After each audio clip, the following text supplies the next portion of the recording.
If I speak in the tongues of mortals and angels, but do not have love, I am a noisy gong or a clanging cymbal. And if I have prophetic powers and understand all mysteries and all knowledge, and if I have all faith so as to remove even mountains, but do not have love, I am nothing. If I give away all my possessions, and if I hand over my body so that I may boast, but do not have love, I gain nothing. This is a famous passage from 1 Corinthians. You might know the next few lines where it says, love is patient, love is kind, love is not envious or boastful or arrogant. But the introduction says a lot. Verses 1 through 3 of chapter 13 says, if I don't have love, I've got nothing. I am nothing. Even if I have faith but don't have love, nothing. So Christianity actually really is about love when it's at its best. When people look at it in the most center of the line, orthodox way, love is the final statement. That's fantastic. Now, we're supposed to today talk about the first fruit of the Spirit in Galatians. Love is today's topic. Now, I have to give somewhat of a disclaimer. I have no right or authority or ability to really speak about this. By the sheer fact that I'm just a person, I am mortal. Love is one of those topics where really, oh man, it's almost as though only God has the ability or the right, the capacity to talk about love. You and I, we can have conversations about it, but we're only going to touch, or at best point towards what love is. For that, really only God is the only teacher, right? So we've got to do two things. We're going to read a different passage from Mark's gospel, and then I'm going to break down what I think could be, for me, one of the most beautiful understandings of the gospel. Now, if you're up for that ride, let's do it. So in Mark chapter 12, at the very end of it, there's this peculiar passage that sometimes we read over, and yet it has to do with tithing, but it has far more to do than that. Here we go.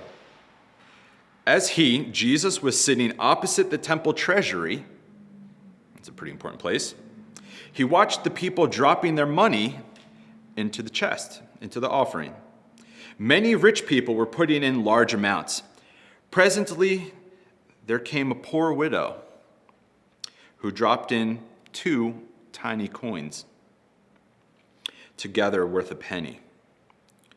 He called his disciples to him and said, truly, I tell you, this poor widow has given more than all of those giving to the treasury, all those rich people. For the others who have given had more than enough, but she with less than enough has given all that she had to live on. But here's another translation too.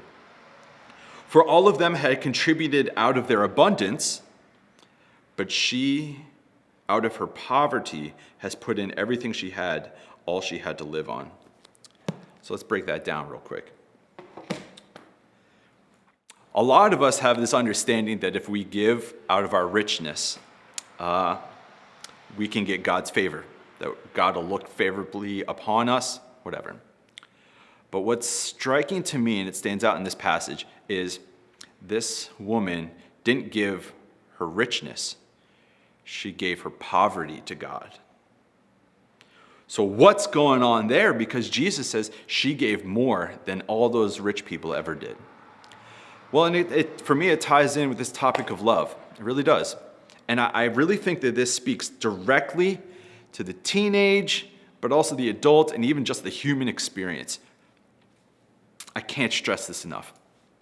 This comes from Jacques Lacan, who's a controversial theorist and psychology person. But he says this definition of love. Love is giving what you don't have to someone who doesn't want it, but they accept it like a sacrament. They accept it like a gift. Let's break that down real quick. I understand that was very complex, but it's really quite simple. This woman gave her poverty. She gave what she didn't have. She gave, I don't have a whole lot of money, so let me give you my poverty. And God accepts that poverty like a gift, even though it's worth less than a penny, right?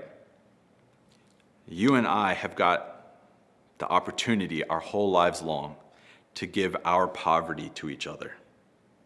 Not our strengths, not our successes, not the ways in which we shine or glimmer or impress.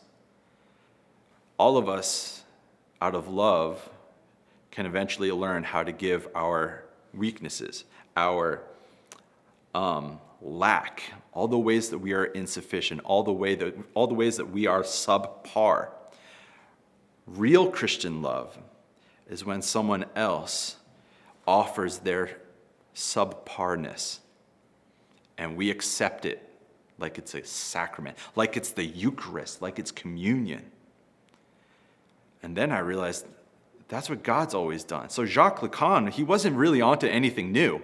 In some sense, he was actually kind of talking about Christian love without realizing it, because from the start of the plan, God has always loved us, not because of our successes or the ways that we glimmer or impress, but instead, and maybe even because of our lack. And then, when you've got a whole community of people that love each other and to see with open eyes each other's faults and weaknesses, and they still choose to accept each other's poverties like it's the bread and the wine, then you've got authentic Christian community. Now, it may not seem like it, but this is gospel. It really is. And a lot of us have the understanding that the only formulation or wording of the gospel is that you've been forgiven. Well, sure, but really the gospel is God is love. And God accepts all the ways that you and I are less than. And why is this important? Well, for a lot of you teenagers, I can't tell you how many retreats I've been on where the guys, my goodness, y'all get into like push-up competitions with each other. And you try to impress one another. Or like you do the sit against the wall for as long as you can. You know what I'm talking about? And sometimes I'll look around at retreats and I see teenage gals and they all seem like sometimes they're just trying to impress one another with how beautiful they're trying to be or how popular they are. But here's the thing. If you spend your whole life thinking that's how you earn love, then you're always going to be on this endless treadmill of making sure that you are the best product on the market for other people to buy into. And that's hell. Hell is a treadmill of trying to impress one another and try to prove that we are worthy of love. That is hell, to do that for a whole lifetime. But you see, the gospel comes on in, and God says, I'm okay with your poverty. I see your poverty. I see the ways that you are less than perfect. You don't have to try to be moral. You don't have to try to be perfect. You don't have to try to help everyone or to achieve or be unique or know everything or have the perfect clan. You don't have to fight for everyone that you ever meet. You don't have to be a peacemaker in every capacity. Just stop and be and learn to give to God and to each other the ways that you are weak, the ways that you are subpar. I don't know how else to say this. The gospel is that the love of God is truly unconditional. And we assume love is conditional from each other, and so then we assume that God is like that too. But as Mark's gospel says, this woman gave more than all the rich people ever did because she gave out of her poverty. So again, I feel like in some sense I have no ability to really speak about what love is. Yes, we do have scriptures that point us in the right direction. So let's ask that God shows us what real love is. Let's ask that God be our teacher at all times about what unconditional love looks like. And may you and I learn to look lovingly at each other and accept each other for exactly what we are, with eyes wide open. And by doing that, not only are we experiencing gospel, but with one another, we create then a gospel community of unconditional love. I think that's all I have to say. So, examine the ways that you understand love. Ask yourself, what are the ways in which you try to impress one another? What are the ways in which you withhold and hide the ways that you think you're insufficient? And realize God sees all of that and still says yes to you. So let's learn to say a full and complete yes to one another. That's all. Be well. Grace and peace to all of you.